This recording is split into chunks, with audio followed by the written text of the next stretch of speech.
It was a clear, crisp morning in New York City on the 11th of September, 2001. The sky was bright blue, the sun shining, and millions of Americans began their day just like any other. People poured into offices, grabbed coffee, caught subway trains, kissed their kids goodbye at school, and stepped into meetings without the slightest idea that the world they knew was about to change in a way that no one could ever forget. At 8:46 a.m., the first plane, a hijacked American Airlines Flight 11, crashed into the North Tower of the World Trade Center.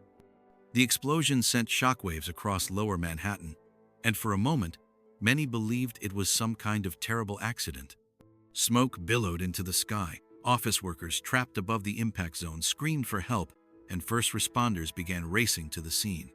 But 17 minutes later, at 9:03 a.m., United Airlines Flight 175 struck the South Tower in a fiery, horrifying impact broadcast live to millions watching on television. It was no accident. America was under attack. By 9:37 a.m., another hijacked plane, American Airlines Flight 77, slammed into the Pentagon headquarters of the U.S. Department of Defense in Arlington, Virginia. Then, at 10:03 a.m., a fourth plane, United Airlines Flight 93, crashed into a field in Shanksville, Pennsylvania. Passengers on board, having learned of the other attacks, fought back against the hijackers to prevent the plane from reaching its intended target, believed to be either the White House or the U.S. Capitol. In less than 2 hours, nearly 3,000 innocent people were killed. The Twin Towers collapsed into dust, firefighters and police officers lost their lives trying to save others, and the very heart of American confidence was pierced. The scenes from that day, people running through the ash-covered streets, jumping from skyscrapers, phone calls from passengers saying goodbye to their families, are etched into the national memory. But the horror of 9/11s didn't end that morning. In fact, it was only the beginning. The attacks became a pivot point in American history, redefining how the country sees itself, how it protects its people, and how it engages with the world. Everything changed. The U.S. government, stunned by the scale and coordination of the attacks, moved swiftly to respond. Within hours, the skies over America were shut down, with all commercial flights grounded, something that had never happened before. The nation went into a state of emergency, with military jets patrolling major cities and security heightened everywhere. Americans lit candles, held vigils, and clung to each other, uncertain of what would come next. The mastermind behind the attacks was soon identified: Osama bin Laden, leader of the extremist terrorist group Al-Qaeda. Operating out of Afghanistan, he had declared war on the United States years earlier, but few had taken his threats seriously. That changed overnight. President George W. Bush addressed the nation and made it clear: America would not stand still. We will make no distinction between the terrorists who committed these acts and those who harbor them, he said. On the 7th of October, 2001, less than a month after the attacks, the United States launched Operation Enduring Freedom, a full-scale military invasion of Afghanistan aimed at toppling the Taliban regime, which had given safe haven to Al-Qaeda.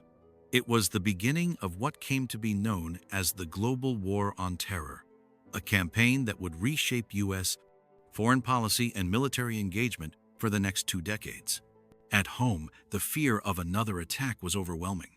The U.S. government created the Department of Homeland Security, a massive new agency designed to coordinate domestic safety efforts.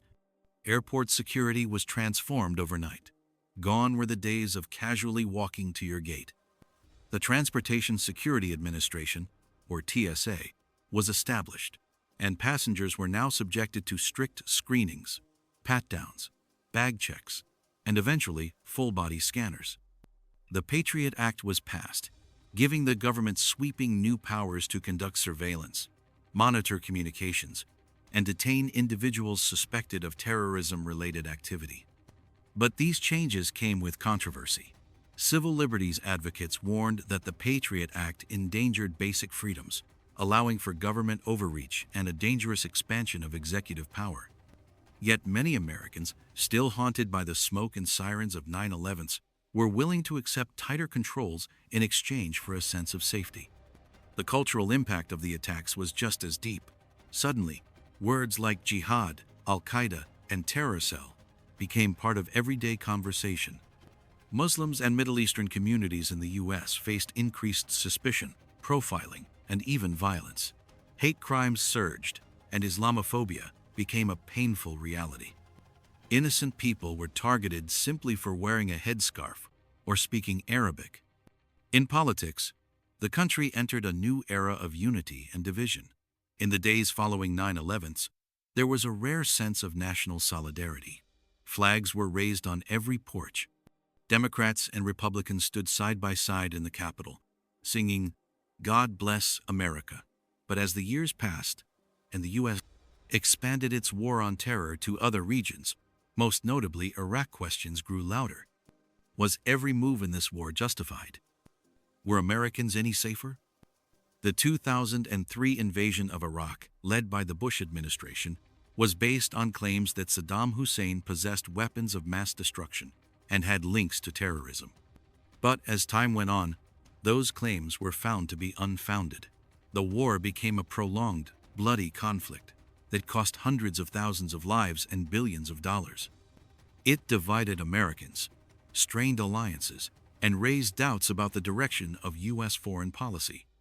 Still, the war on terror persisted.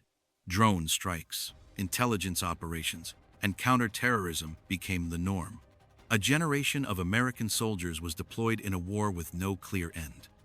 Families said goodbye to loved ones again and again as the country remained on high alert. Then, in May 2011, nearly 10 years after 9/11's justice, at least in the eyes of many Americans, was delivered. Osama bin Laden was located in Abbottabad, Pakistan, and killed in a covert operation by U.S. Navy SEALs. The news sent waves of celebration across the country.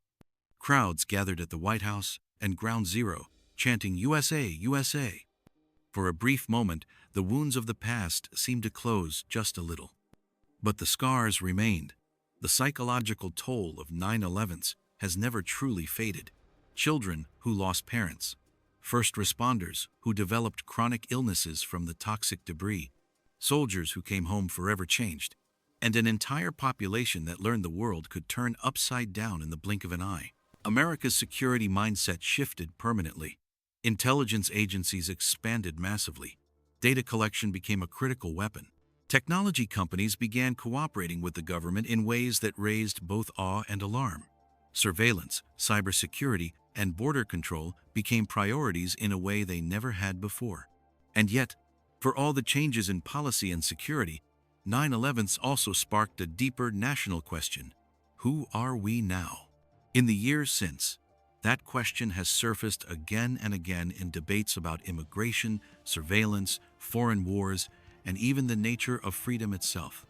The fear of terrorism has ebbed and flowed, but its imprint on American identity remains. For many, the attacks marked the end of a more innocent era, a time before every backpack left in a subway station sparked panic, before every new law came with a question about how it might affect personal privacy. And the legacy of 9/11s lives on, not just in policy or politics, but in memory. Every year, the names of the victims are read aloud at Ground Zero. Bells ring out. Flags fly at half-staff, and millions of Americans stop even briefly to remember where they were that day. The moments of horror, the acts of heroism, the feeling that everything had changed. Indeed, it had. America after 9/11s was more guarded, more prepared, but also more divided in some ways. The event reminded the nation of its strength, but also its vulnerabilities. It showed the power of unity, but also the dangers of fear. It called forth resilience, but demanded a price, one paid not only by those who perished in the towers, but by those who carry the memories, the traumas, and the consequences every day. 20 years and more have passed, yet the echoes of that day still reverberate through the halls of Congress, the corridors of airports, the procedures at embassies, and the fabric of American life. From the skyline of New York, where the Freedom Tower now stands tall, to the quiet field in Pennsylvania where heroes resisted evil, 9/11s left a permanent mark. It changed the way America sees the world, and the way the world sees America. It redrew the lines between war and peace, safety and sacrifice, liberty and control. And above all, it reminded the nation that even the strongest can bleed, but they can also stand back up. The story of 9/11 is not just about the horror of a single day. It is the story of how a country responded, adapted, questioned, and endured. It is the story of a world forever altered and of a people who vowed to never forget. Comment. Don't forget to like, comment, and subscribe for more stories that bring U.S. history to life.